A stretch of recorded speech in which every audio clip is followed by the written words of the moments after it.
Well, hello and welcome back to In the Kitchen with Mommom. So today I'd like to introduce you to Lindsay, who is a very good friend of ours. She's going to make salsa. She's been making salsa for how many years, Lindsay? Oh, I mean, over 17, maybe 20 years, maybe. Yeah, so, and let me tell you, my family loves it.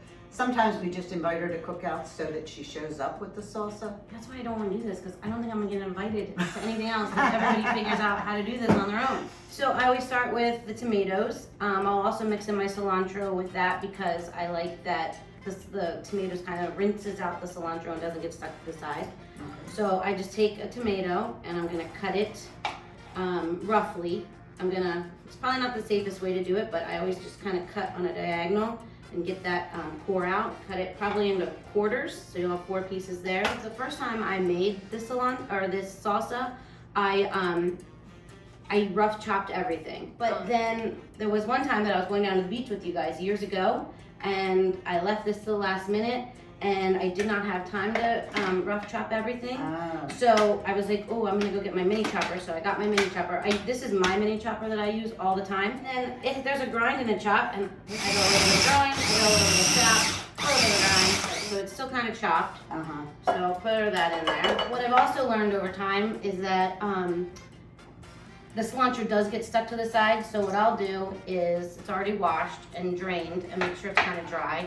I just pull the bottoms off, and then I'll just take some of the cilantro, maybe like this much. And again, everything is to taste. There's no recipe. I just throw things in. So we'll probably use about 6 to 8 tomatoes. Okay. And it's okay that they're big chunked because it's going to be blended in. So I might not put that whole tomato in because I want to make sure I get the cilantro in. So just kind of wrap it around in there. Wow, that's a lot of cilantro. I didn't realize you used that. Because he gets all knotted up in there, so I just scooch that guy down in there. I like doing this in the morning, so when kids are still sleeping and it wakes them up. All right, so then it's kind of blended up in there.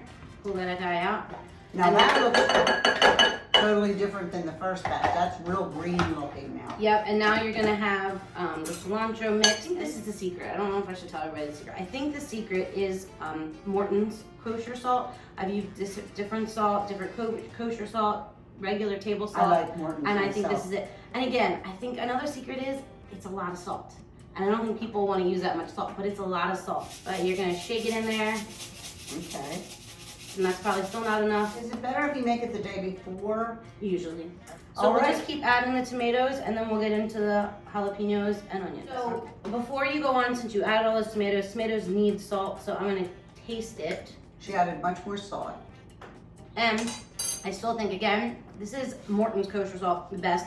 Comes in a box. This is what you should do. Don't get it in the cylinder. Don't get it in the because she cylinder. doesn't think it works as well. It doesn't, so this I works so bought much the better. cylinder. Yeah, you gotta. I brought my own box. I have a couple of tomatoes over here already cut. I'll start with an onion.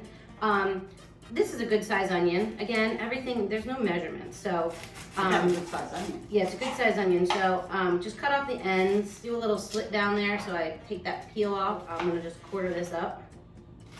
And then, I still have some cilantro left. Again, I asked my girls, they usually help me do my salsa at home.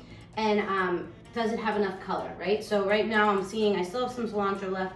If it doesn't look green enough, I'm gonna add more. If it needs more onion, again, everyth's by look. I'm gonna put a little bit more cilantro because I think it could be a little bit greener. So I'm just gonna take a couple more little sprigs and put that in there. And then to wash it all out, when it's done, I'll throw in 2 more pieces of, 2 more quarters of tomato. And again, it's gonna be a little chunky. So I'm just gonna pour that in there. It almost kind of looks like a paste. And I'm gonna put in, I think, 2 more tomatoes. Oh, sorry, Deb. And then we're gonna get into the spice, and the spice level is up to you. I use jalapeno. I've also used habanero before, and I have used it with you guys, and sometimes that's a little spicy. If you're gonna use habanero, I would definitely take out the ribs, and I would definitely take out the seeds, and I would probably only get 1. Jalapeno, it all depends. Now, Debbie, you have gloves there? I do, because I don't touch jalapenos without gloves. Yes, because if you forgot that you touched jalapenos at some point in the day and you put your hands to your eyes, it really hurts. So for the jalapenos, if you want it spicy, this is a big jalapeno. You're just gonna cut off the stem, and I'm gonna leave all the ribs and the seeds in it. But I do want to make it smaller for my chopper, so what I'm gonna do here is I just cut it up into 3 pieces. That's got a little bit of a paste to it, so you're gonna pour that guy in. So again, we're gonna stir this back up. We're coming up to the limit. I gotta taste it because you have to see if you want to put more salt in it. What's that gonna hurt? Let's just do a little bit more. Right? Yeah, that's good. I think we're good. Okay. Voila. Oh, sometimes if you want to spice it up a little bit more too, you can just put some raw garlic in there. I've been doing that lately. What I like is there's a nice balance of red and white and green, and when it looks good and it tastes good, I think we're done. Now we're moving on to make the guac. I've got some avocados there, and I must say, I picked them up on Tuesday and they were hard as a rock. These are actually good. That's the biggest problem with my guacamole is it's stupid avocados. They're good one day and then the next day they're rotten or whatever. I've gotten like they're like hard in the beginning, so I'll put them in like a brown paper bag, like a lunch bag. Sometimes you can throw a banana in there because that ripens them up faster. I would always take this little guy out because sometimes that little stem does get in the bowl and nobody wants to eat that. So then you just take it, you're gonna cut it all the way in half like this around the seed. Okay, oh, that one was easy. So then you're just gonna take each half. This is the easiest guacamole you're ever gonna make because we're just gonna use the salsa. The salsa already has the jalapenos, it already has cilantro and the onion and the tomatoes in it like you would normally get at a restaurant.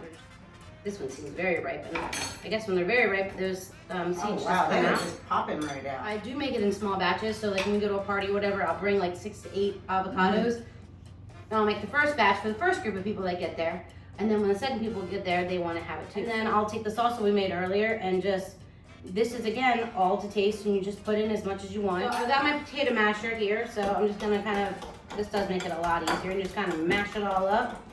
Also, Debbie, sometimes I'll, even when I'm done mashing it, I'll take one of the seeds and I'll put it in because, like you said, avocados get very brown very quick, and that's why you do want to make this a small batch. And you got to eat it that day because once you put it in the fridge overnight, it's gonna get brown very quickly. Here we have this. Now, what I want to show you is some ideas I have that you can use this on, okay?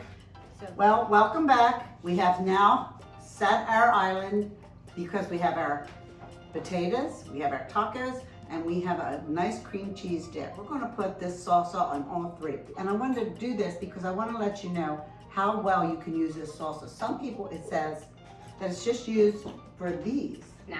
Well, not for those. Exactly. Now, see, these are these type of like restaurant style tortillas. They're great, they're delicious. However, you need scoops because this is very juicy and you gotta like scoop it in there, right? So I picked up the wrong ones, just saying. you need the scoops. We did tater tots. And then we melted cheese on them and we put the salsa on it. And then we have tacos here that we love with a little bit of salsa. What about a little dollop of guac on that Look guy? at that. Look how You know good what I'm that saying? looks. I mean, you can even put guac on that. Yeah, we could do that later. Now this is whipped cream cheese, and I put a little bit of salsa on it. I'm just showing you how it is. And then you can even dip with the Tostitas or the crackers. I like to put it in eggs, like scrambled eggs. You just cook that with the scrambled eggs, so we like that. And then I also like if you make mac and cheese, it's really good in the mac and cheese too. So there's a lot of things you can do. So with that being said, thank you for viewing. The recipe is in the video at the very end. And if you have any questions, please email me at inthekitchenwithmommom@yahoo.com. And then thank you for liking it, subscribing. And share. Make sure to share. Oh, you got it. Share, Thank like, you. and subscribe. Share, What like, can I do and without subscribe. you by my You side? gotta do all three of those I know. in that order. Thank you very much. See you again next month. Bye.